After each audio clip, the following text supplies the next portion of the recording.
Good morning, Fort McMurray with Buffalo and the rest of the world. You've tuned in to the Mac City Morning Show. I am your host, Elliot Pierre, and we're going to start today's episode off the same way we start every episode off, with a moment of gratitude. I know you could be doing a million other things with your time, and the fact that you spend it with us truly does mean the world to me. So thank you. On that note, Tanner, hit him with the intro.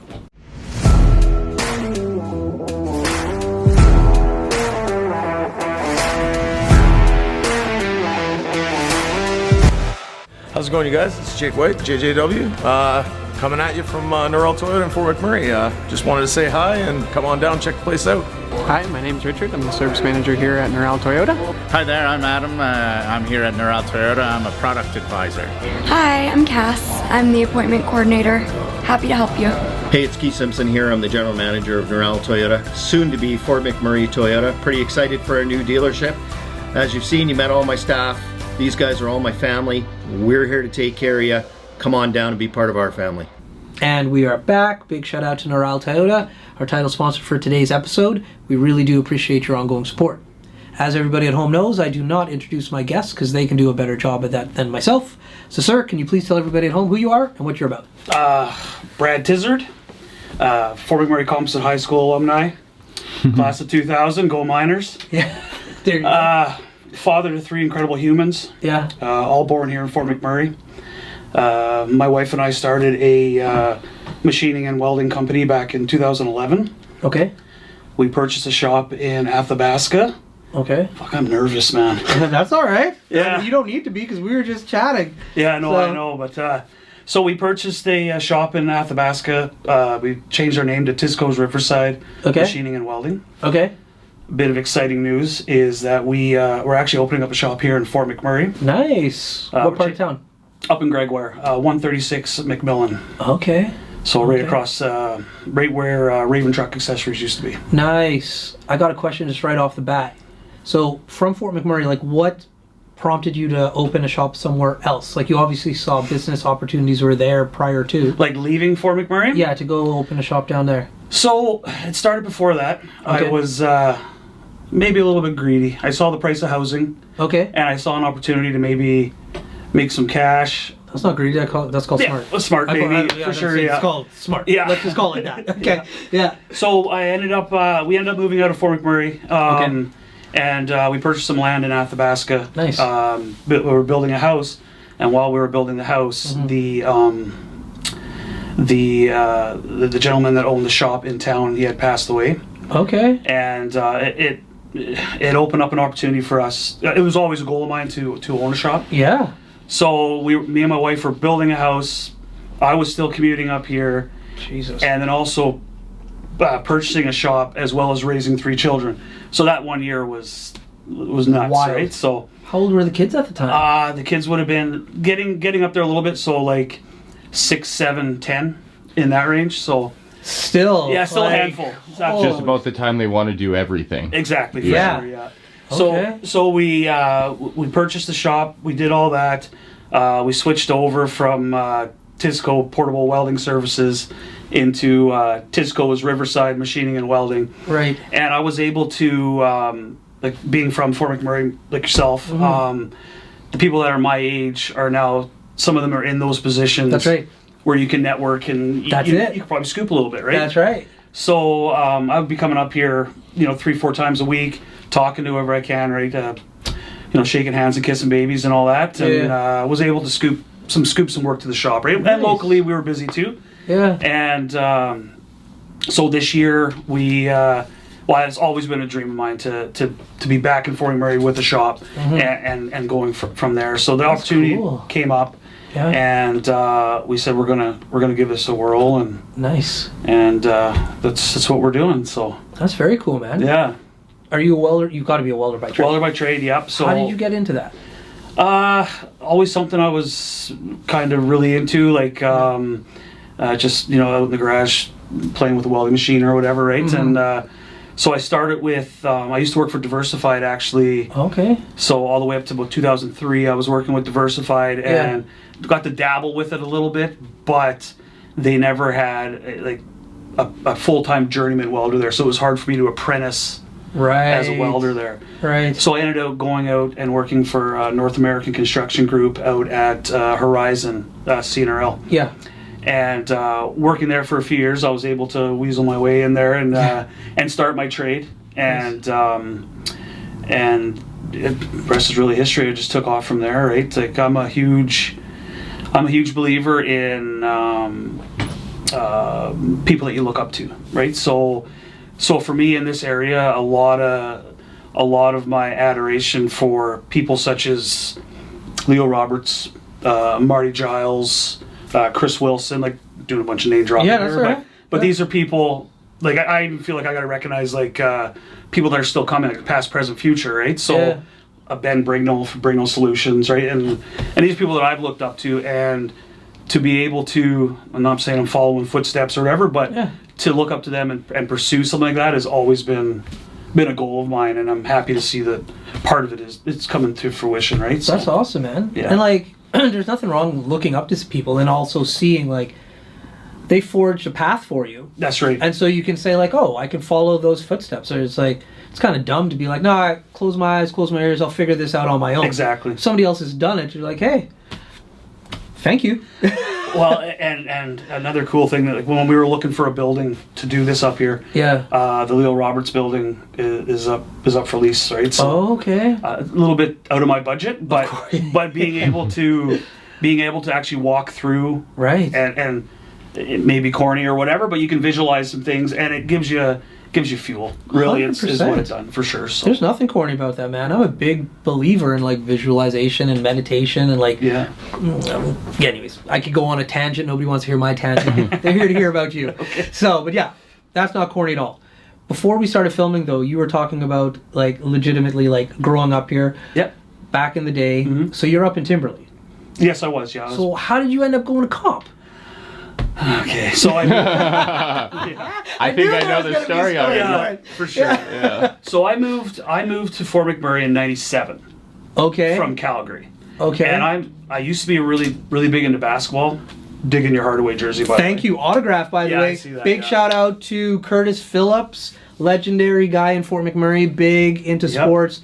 Gifted me that. Thank you so much, sir. But yeah. Yeah, I was admiring it for sure. Yeah. So I was big into basketball and all that. So my original coming here, I didn't know anybody here, obviously. Okay. And I was going to go to Westwood because there was a YMCA there. Oh my God! Because in Calgary we always played at the YMCA. That's right. And little backstory about me is I'm actually dyslexic. Yeah. So learning disabilities was a struggle throughout school. Yeah. So marks weren't high enough to go to Westwood, right? Right. Yeah. And I was referred to go to comp. Yeah. So just go down there. Yeah. So I ended up going down there, and you know what? Met some pretty awesome guys, people I'm still friends with today. Like that's one thing about Fort McMurray that I can honestly say. Mm-hmm. Being that I'm kind of an expat, but not really. Like I'm here, but I'm not, or whatever. But I find people that are from Fort McMurray or have lived here for a long time, when they go somewhere, they're defending Fort McMurray. Oh yeah. It's just an image that maybe this place used to have, and it still kind of carries through. But we're always defending this town. 100%. But that long story short, that's kind of how I ended up at comp. I find the friends that I've made there, friends I've made at Merck or Westwood, I'm still friends with today. Like, we could go out camping for a weekend, and it's like we're a bunch of orangutans, and you don't miss a beat. It's just like when you left. That's right. So, absolutely. Right. My wife is born and raised here too. Okay. And so, like, when me and the boys get together, she's just like, well, I already know all the stories that are going to be told here in the next 2 hours, so you boys have fun, and I'm out. Yeah. And then she'll just leave us, and like you said, it's just like riding a bike. You just like... Absolutely. You pick it right up. To be fair, I did not grow up with you. Yeah. But I know all of those stories as well, so I can definitely understand her being like, peace. Yeah, that's right. Yeah, I'm good. Yeah. That's right. Bingo. No, and comp, like, I have some friends who went to comp that you meet afterwards. Yeah. And the thing about all the schools is, like, you're very territorial about your school. Just like on this show, we keep track. Like, where are you from? Comp. Crap. Tanner's got another vote on his side. Mark. Yeah, here we go. Yeah. And, like, but at the end of the day, when we're outside of this community and people are talking about Fort McMurray, it's just don't talk crap about our town. No, absolutely. Schools are like siblings here. Like we don't like each other. Yeah. But then if like somebody shits on our sibling, we got to defend our sibling. Yeah. You know. Like, I found things got a little bit less critical after the fire. Yeah. I felt like the country took a little bit of a break on like bashing Fort Mac. For sure. Yeah. But still, you know, people like to bash Fort Mac. They do. Yeah. Absolutely. Yeah. And that's the whole point of this podcast, was just like, I just wanted to do something in regards to like, I used to recruit so many people in my old role working here, and like some of them would go in camp, and of course when you live in camp it's not like great, it's at camp. Yeah. Even like the hockey players, NHL, nobody liked to live in camp when we were quarantined. That's right. You don't want to live where you work. It's just not fun. But those are our biggest, not even cheerleaders, but mouthpieces, are the guys who fly in, fly out, and they're not going to have like a really good, a true opinion. They of Fort McMurray. It's impossible. And so I figured they don't live in Fort McMurray. They don't live in Fort McMurray. They live in a camp. Yeah. So I figured this is like one of the reasons we started the podcast, was like, I'm going to bury the internet in positive messaging about Fort McMurray. Absolutely. The bad stuff is all true. Yeah. Just like any community. Yeah. We have like, all the bad stuff you heard about is true, but like there's so much more than just that. 100%. And so like the thought process or the thesis of this podcast is like, bury the negativity with positivity and normalize Fort McMurray. We have guys like you, we have librarians, we have barbers, we have everything you have in whatever city you live in. Yep. In Fort McMurray. Yep. But we're blessed with like some natural resources. 100%. And like that allows us to like do some pretty cool stuff. Yep. Yeah. Yep. No, I agree. So growing up playing, Tanner shook his phone, my bad. Okay. Tanner's got his questions ready for the Mac City Minute, but before we cut into that segment, let's hear from Carrie from Patchouli Rose. Carrie, take it away. Hi everyone, it's Carrie with Patchouli Rose here at Thickwood Barbershop. If you're wondering what to get your loved one this season for Valentine's Day, I make an all-natural anti-aging skin serum called Good Skin. It's good for men and women, and it's available for purchase here at the barbershop, downtown at the Corridor Shops and Events, and on my website. Thank you for your support. And we're back. Okay, Tanner, hit him with the Mac City Minute. Alrighty, question number 1 for you today. What is your go-to pizza topping? I like pepperoni. It might be you ever see those little pepperonis? Yeah. You put a million of them on a piece of pizza? Yeah. I'll live that life. Okay. Yeah. Question number 2. What has been your favorite personal project you've worked on? Isn't the whole thing a project, really? Yeah. Personal projects, something that I've been involved with. We actually just recently reskinned a tugboat. So, yeah, a tugboat for, it's called a Gator. It was for North American. It's out at Ruth Lake by Syncrude. It goes in the tailings ponds and all that. Cool. So we ended up reskinning that. So that was pretty cool. Question number 3. What is one part of Fort McMurray that makes you happy about running a new business here? Just one part about Fort McMurray. Fort McMurray is more vibrant than I think people let off. Like, I think there's a stigma of like, it's overcast here all the time, but there's a lot going on, a lot of positive things going on, and I'm more excited about rekindling relationships from school or meeting people that you haven't seen in a long time, and building those relationships. Yeah. Question number 4. What do you think is the best moment in sports that you've witnessed? It's got to be the golden goal. Oh, great answer. It's got to be. And your final question. What is your go-to place to eat when you come into Fort McMurray? I'm happy we went there. And I'll tell you why. And I'll tell you why. I got a present and I got a pass. And when I drove here, right across the street, there used to be a lovely little restaurant there called the Garden Cafe. Yeah. Now, late at night, we might walk a couple blocks towards this restaurant. They had a burger on their menu. It was called a Bronx Burger. Yep. And it used to have cream cheese, bacon, and my wife used to get these little pizza rolls. So that was my past present. I'm a big fan of Molly's up in Gregoire. Like, their breakfasts are banging. Molly's? Yeah. Where is that? I've never heard of this place. Right across from, or right where, remember where Honda and Nissan used to be? Yes. Right where, right there. Huh. Right Molly's. there. Their breakfast is... We're going to go check them out. How long ago did we have a Honda dealership? Oh, it was a long time ago. Yeah. Long time ago. Yeah. Yeah. Well, those have been your 5 questions. There we go. Okay. Jumping on to sports. So you like basketball. Yeah. What position did you play? I'm undersized, but I was more of a power/small forward. Okay. But when I got getting older, it was more shooting guard. So as you grew, like I've always been this height, like pretty much like Me too. since grade 5, right? Yep. So you start at center, and then you start working your way down, and next thing you know, you're a point guard. Point guard, that's right. So in high school, I was more of a shooting guard. Okay. Yeah. Who is your player? My player? Yeah. I'd have to Mamba. He's got to be one of them for sure. Okay. Yeah, Okay.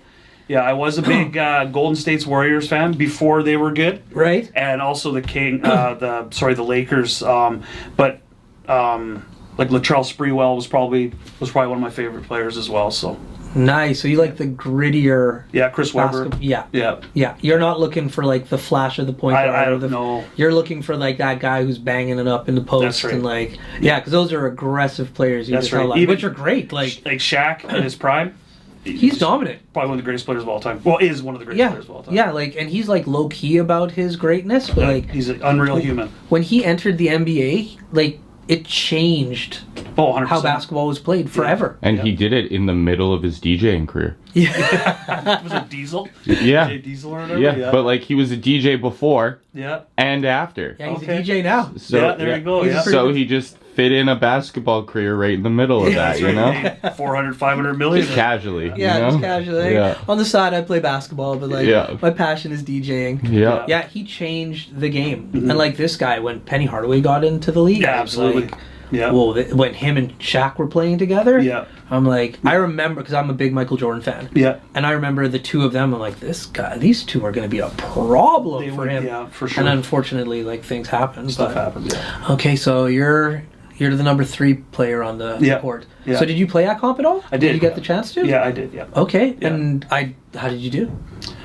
It was comp. I mean, it was good. Yeah. You got to play. They got gotta to play. play. Yeah. It was okay. Mr. Jaska was our coach. Okay. Right. So, I don't know if he liked me very much. I had a tattoo back then. Okay. Chauncey Billups has a tattoo on his arm, and it's a basketball player spinning a ball on his finger, and it says "King of the Hill." right. I had that tattoo, and apparently that can rub people the wrong way. So, Right. yeah, it was didn't always get minutes. Well, fair enough. Tattoos are a wild thing. Like in Fort McMurray, they're so accepted. Yeah, Like everybody has tattoos, and you don't even bat an eyelash. for sure. I went to a conference one time down in the States, like at Human Resource Conference, and they were talking about that subject matter in particular. Mm-hmm. So I remember we had to fill out our surveys, and I'm like, I don't care, whatever. And like I was shocked with like the response back from like so many people that Yeah. they're like, oh no, I would still like look at somebody and like question. I'm like, really? Yeah, yeah. But in Fort Mac, like, it's just a Well, not a thing. when we purchased when my wife and I purchased the shop in Athabasca, yeah. like I've got them everywhere. Yeah. But we've had people come up to us and be like, "Man, I didn't think you were going to make it. Like just the way you look." Yeah, right? yeah, yeah. Athabasca's tight knit community, hardworking community. Right. It's agricultural, so lots of farming and all that. So you get the stereotypical old farmer, right, Yeah. or whatever, however you'd like to call it or word it. No, I'd say the exact same thing. So they look at you and they're like, maybe not, right? Yeah, So, but it's yeah. worked out. Everybody warms up to you, and then Yeah. it's great. That's an awesome place to Hey, live too. So Towns like that just are usually pretty scared of new things. new is big, yeah, Yeah. for sure. Yeah, I heard one of your restaurants is closing down up in Athabasca. The 57 49th 439. Street Grill. Yeah. Yeah. Best chicken Alfredo ever. We went there because one of our title sponsors, Norel Toyota, Yeah. Nimmer, big shout out to Nimmer. He was saying like he loves the pizza there when he The drives pizza's good through, too. he Yeah, goes. absolutely. So we're a fan of food, so we passed through and we tried it out, and it was good. Yeah. It was good. Like it was restaurant pizza, so it's For sure. like in the ranking systems. Yeah. Like we have to rank things differently. Yeah, yeah. So, but like it was really good. So Tanner was telling me a few days ago though that like they're shutting it down. That's It what he said. actually is shut down now. Yeah. Yeah. Oh, I- they shut down now. I have a cousin who lived in Athabasca for like years and years. Yeah. And she was like, "Oh yeah, we never went there. That was the fancy restaurant in town." That Yeah. is that Yeah. was the fancy Yeah, restaurant. it Yeah. was like, how you got like 4 restaurants there. Yeah. How did you not go to one of them? Yeah, that's right. You gotta Yeah. try it out one time. Yeah. Could you imagine not? Like she doesn't have to imagine. She lived that. Yeah. Yeah. So when you come back to Fort McMurray, like where do you stay? So I do have we have guys working out on site, right? So Okay. I do have some of these companies don't offer camp. That's so we've rented basement suites and condos and all that for our guys, and Nice. And we got one for ourselves. So we're staying up in Gregoire because the new shop's going to be there. So gets me there, right? Gets you there. Yeah. Nice. Yeah. Oh, well, that's unfortunate. I just had like 6 other questions, but Tanner tapped his watch, so it's Okay. not unfortunate for you and I. Okay. I'm going to ask when we turn off the cameras. Yeah. But for the people at home, they're going to miss all of it. But before we cut you loose, everybody gets a shameless shout out or plug. So you have the mic, the camera, the lights. Have fun. Tizzco's North Fleet Welding Service, 136 McMillan Road up in Gregoire, should be opening early April. We're in the process of getting everything brought in, tooling bought, all that kind of stuff. But early April, we'll be rocking and rolling. So come say hi. There you go. Awesome. Well, Fort McMurray with Buffalo, the rest of the world. That's been another episode of the Mac City Morning Show. Big shout out to our title sponsor, Neural Toyota, as well as Carrie from Patchouli Rose and the beautiful people at Coldwell Banker. Thank you all for your ongoing support. Hope everybody at home is having a great day, and we'll see you tomorrow. Peace.